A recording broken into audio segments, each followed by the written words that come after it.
Anti-Semitism is everywhere, and it comes from both ends of the political spectrum. But politicians sometimes sidestep calling it out when it comes from a member of their own party. We saw two examples on State of the Union yesterday. First, with Michigan Governor Gretchen Whitmer, when my co-anchor Jake Tapper asked about a Democratic Congresswoman's accusation that the state's Jewish Attorney General was letting her religion influence her job. What you just witnessed was one component of one of the most ridiculous smear campaigns against a sitting United States Congresswoman I have ever seen. And that Congresswoman is Rashida Tlaib. Now, Dana Bash and other media talking heads are spreading an absolute lie about Tlaib to accuse her of being anti-Semitic, despite never saying what they claim that she said. It is amazing. This all started with an interview that Rashida Tlaib did with the Detroit Metro Times. Now, during the exchange with the reporter, she criticized Michigan Attorney General Dana Nessel for filing charges against pro-Palestinian protesters at the University of Michigan. Now, 2 people were charged with trespassing, which is a misdemeanor punishable by up to 30 days in jail, because they refused to leave the encampment after repeated orders to vacate. And then 7 more protesters were charged with trespassing and resisting or obstructing a police order, which is a felony punishable by up to 2 years in prison.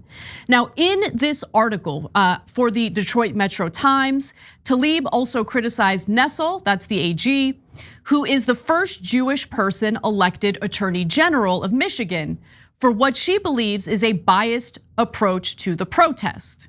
Now, that was the excerpt from the piece that has led to all of this drama, because what the smear merchants decided to do was take that, twist it, and make it appear as though Rashida Tlaib was criticizing the AG because she feels that she carried out these charges because of the fact that she's Jewish. But she never said that. So the author of the article notes that Nessel is Jewish, but Tlaib herself made no reference to her religion. In reality, she said this: "We've had the right to dissent, the right to protest. We've done it for climate, the immigrant rights movement, for Black lives, and even around issues of injustice among water shutoffs. But it seems that the Attorney General decided if the issue was Palestine, she was going to treat it differently. And that alone speaks volumes about possible biases within the agency she runs." No mention of the AG being Jewish, nothing like that. She did in the piece, by the way, mention that she feels that the AG was pressured by administrators at the University of Michigan, but she said nothing of the AG's religion. Now, Nessel accused Tlaib of anti-Semitism over those comments. Of course she did. Tweeting the following: "Rashida's religion should not be used in a cartoon to imply that she's a terrorist. It's Islamophobic and wrong, just as Rashida should not use my religion to imply I cannot perform my job fairly as Attorney General. It's anti-Semitic and wrong." When I call you a liar, are you gonna pretend that I said it because you're Jewish? So Jake's gonna go off in a second. Just let me get all the facts out so everyone knows what we're dealing with here, okay? So with that in mind, the mainstream media just parroted the take of the AG here, and then Jake Tapper lied about what Tlaib had said in an interview with Michigan Governor Gretchen Whitmer. Let's take a look at that. Michigan Democratic Congresswoman Rashida Tlaib, who is Palestinian, she called the charges from Nessel, who is Jewish, shameful. Do you think that Tlaib's suggestion that Nessel's office is biased was anti-Semitic? Listen, Jake, you know what? All I can say is that I know that our Jewish community is in pain, as is our Palestinian and Muslim and Arab communities in Michigan. But do you think Attorney General Nessel is not doing her job? Because Congresswoman Tlaib is suggesting that she shouldn't be prosecuting these individuals that Nessel says broke the law, and that she's only doing it because she's Jewish and the protesters are not. That's quite an accusation. That was a flat out lie by Jake Tapper. Following the interview, Gretchen Whitmer embarrassingly took to X to write the following: the suggestion that Attorney General Nessel would make charging decisions based on her religion as opposed to the rule of law is anti-Semitic. Attorney General Nessel has always conducted her work with integrity and followed the rule of law. We must all use our platform and voices to call out hateful rhetoric and racist tropes. Now, these lies and these smears were so outrageous that Steve Nievling, who is the reporter who interviewed Rashida Tlaib for the piece, came out and clarified everything. He wrote, "I'm the reporter who interviewed Rashida Tlaib. She never said Nessel did this because she's Jewish. Never. You're spreading lies." He even published a follow-up article fact-checking them. In it, he writes, Tlaib never once mentioned Nessel's religion or Judaism. But Metro Times pointed out in the story that Nessel is Jewish, and that appears to be the spark that led to the false claims. Now, we're gonna get to whether these journalists corrected their errors. By the way, Jonathan Greenblatt with Anti-Defamation League also spread these lies. Another giant liar. Exactly. So we're gonna get to them and whether or not they retracted their statements in just a moment. But Cenk, I mean, this is so obvious. And as someone who's been smeared by the media, including Jake Tapper. Right. So, all right, look, guys, they've taken it to a different level. Before it was, if you protest against Israel, we're gonna find 1 or 2 people in that crowd of hundreds or thousands, maybe even 4 out of 800 people, whatever the numbers are, right? And they're gonna say something bad, of course, because that, by the way, does that also happen on the pro-Israel side? Yes. In fact, far more so. That happens in every protest. It happens in every protest, yes. Right? You could do it for a pipeline protest. You could do it for the MAGA protest of the vaccines and the masks, etc. Deranged people always show up. Okay, yeah. and by the way, in those mass protests, you probably could have found just as much anti-Semitism, right? Because that's everywhere, right? So that's then used as an excuse. Oh, 4 people, 2 people, 1 person says something. Whether they're students, not students, what did they say? It doesn't matter. Shut the whole thing down. All the other terrible things said in other protests, none of them are shut down. But they really don't see it. And I'm being super kind and fair to Dana Bash and Jake Tapper. They're like, I'm sure that they think that they're not biased, and if you accuse them of bias, they'll say, "Oh, you're an anti-Semite. You're an anti-Semite." Everyone who's opposed to me, even if I'm flat out lying on television, is an anti-Semite. Okay, you know why? Because that's super convenient. You get to sleep at night, right? So you shut down all the protests criticizing Israel.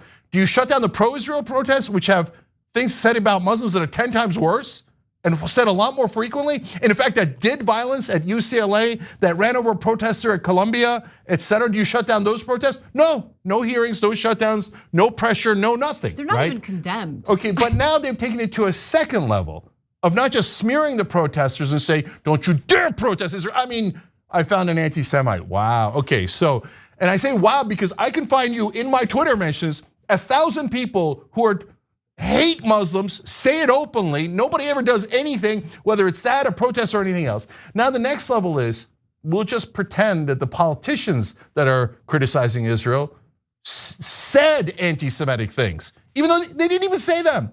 They didn't say, we'll just make it up. We'll just make it up. And then we'll ask other politicians, do you condemn their anti-Semitism? And Gretchen Whitmer goes back home and asks the donors, what should I do? The donors tell her, go condemn her for a thing she didn't do.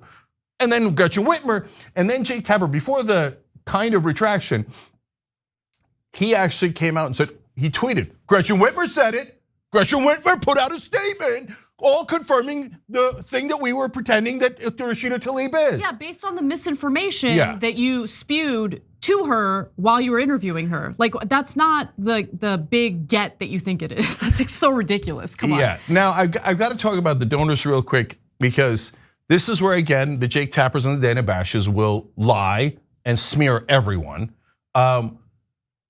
And we talk about it very clearly on the show every single day. The other day we talked about how the pharmaceutical company spent $372 million to buy all of our politicians. That has nothing to do with religion, it has nothing to do with foreign governments. Everybody buys our politicians. If you say AIPAC spending $100 million in this election, spending $14 million against Jamal Bowman, $8 million or more against Cori Bush, and winning those seats, does not affect politicians, that they don't care about that at all. They're not affected by AIPAC spending and the fact that they just eliminated 2 politicians. Well, you're lying. You're not a reporter. you're a propagandist. Everyone knows, whether it's drug companies or big sugar, any lobbyist. And yes, AIPAC doesn't have a special exemption like, oh, all other lobbyists lead to corruption, but AIPAC leads to morality and flowers and unicorns. No, it is obvious corruption. All of these people go back to their donors, whether it's the universities or the politicians, and they go, what are my orders? Oh, you want drug prices higher? Okay, your drug prices are higher. Oh, you want Israel to be able to kill any Palestinian they like, and we send them a thank you note and a $26 billion. Well, that's what we'll do. Oh, you need Rashida Tlaib smeared. And so, by the way, Jake and Dana, you guys know how racist you are against Arabs and Muslims, no, 100%, right? But hold on, I gotta jump in on that, Jake. I'm chomping at the bit to say this. Why do you think they intentionally lied about Rashida Tlaib? Why do you think? She's the only Palestinian American congresswoman.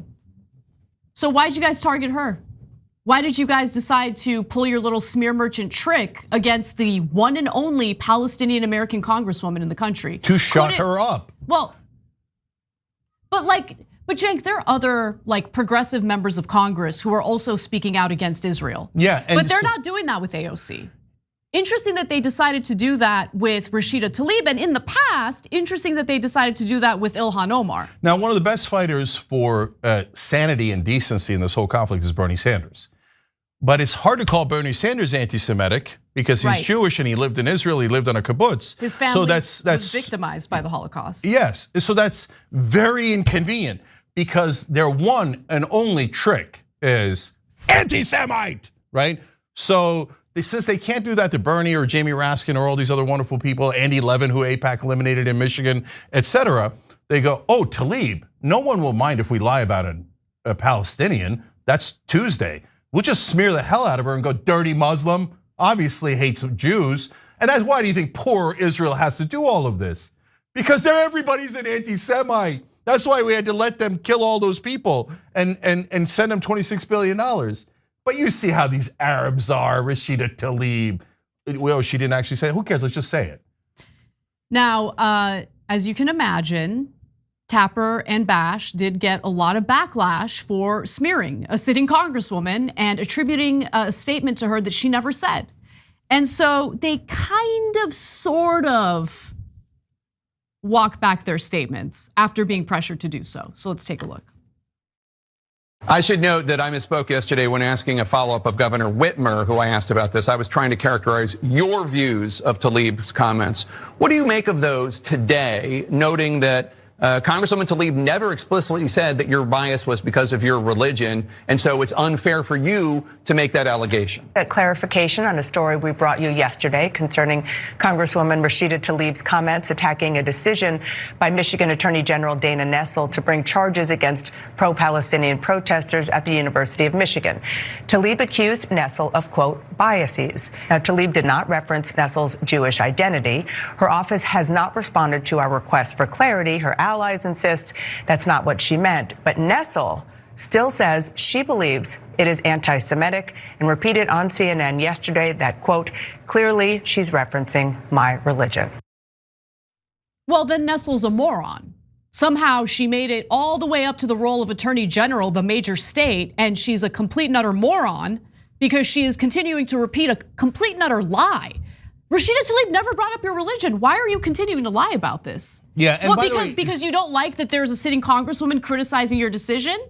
That's why? So you're just gonna smear her as an anti-Semite? Yeah. It's so pathetic, man. This country and the insane lengths to which our elected lawmakers and even local politicians will go to provide cover for war crimes committed by Israel, and then rain terror on Americans who might protest our support of those war crimes. It is amazing to me, the double standard that we're seeing here. Yeah, so first of all, Republicans and Democrats, good moment of unity here. Let's unite to make sure that Michigan Attorney General Dana Nessel never wins in another election again. And not just because she's a racist and a liar, but because she thinks apparently just smearing a US Congresswoman to cover up the fact that she arrested people exercising their First Amendment rights. So if she can arrest Palestinian protesters or peace protesters, can she arrest right-wingers in a protest she doesn't like? It doesn't matter if you did anything wrong, she just call you an anti-Semite and lock you up. I mean, you criticize Israel, you're a goner. That's baked in, right? But once we say yes to that, yes, you can arrest people because at a worst case scenario, or best case scenario for the people doing it, they said something that we don't like and we think is terrible, anti-Semitism, right? So we lock them up, we put them in prison, right? So bad things are said at every protest. You could use that excuse to arrest anyone who protests the government. It is the most unconstitutional, despicable, un-American thing you can do. And so, look, I will give credit to Jake Tapper and Dana Bash for at least not continuing to lie. Fox News would have doubled down, quadrupled down, they would have never admitted it, etc. I mean, they are lying in that they're claiming they just misspoke. But okay, fine. They walk back the statements at least. Yeah, but it was, look, you could see it with your own eyes. It was the most, Dana Bash looked so half-hearted. And still charges of anti-Semitism. Right, okay. Okay, well, I charge you with racism. I think Dana Bash is a racist who thinks it's no big deal to smear Arabs. And if you get it later, I'll give like a, clarification. Okay, so look, go ahead, keep protecting Israel and pretending you're doing journalism. And keep pretending that donors have no effect on politicians. Keep saying, Israel had to do it. They had to slaughter 41,000 people, 25,000 dead women and children, but human shields, blah, blah, blah, blah, blah, okay? So this is what you get on television, wall-to-wall propaganda.